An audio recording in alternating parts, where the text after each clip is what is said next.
संभाजीनगरची जागा शिवसेनेचीच आहे आणि तयारीला लागा हे निर्देश मुख्यमंत्री एकनाथ शिंदे यांनी पदाधिकाऱ्यांना दिलेले आहेत।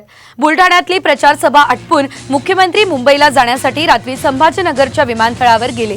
त्यावेळेस संभाजीनगरच्या शिवसेना पदाधिकाऱ्यांनी त्यांची भेट घेतली। यावेळेस आमदार संजय शिरसाट यांच्यासह पदाधिकाऱ्यांनी चर्चा करत असताना संभाजीनगरची जागा शिवसेनेचीच आहे, 2 दिवसांमध्ये जागा वाटप होईल असं स्पष्टपणे सांगितलं।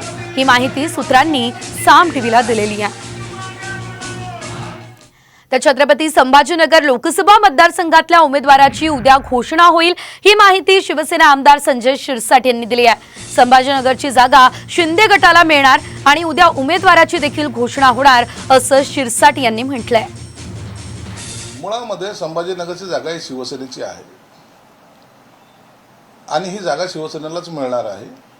काही लोकांचा असा गैरसमज झालाय की उमेदवार मिळतोय की नाही मिळतो, परंतु इथं उमेदवाराची असलेली स्पर्धा पाहता योग्य उमेदवार देणं हे मुख्यमंत्र्यांना थोडंसं कॉम्प्लिकेटेड, ज्याला म्हणतो की सगळेच चांगले उमेदवार आहेत त्यापैकी एक द्यायचा आहे।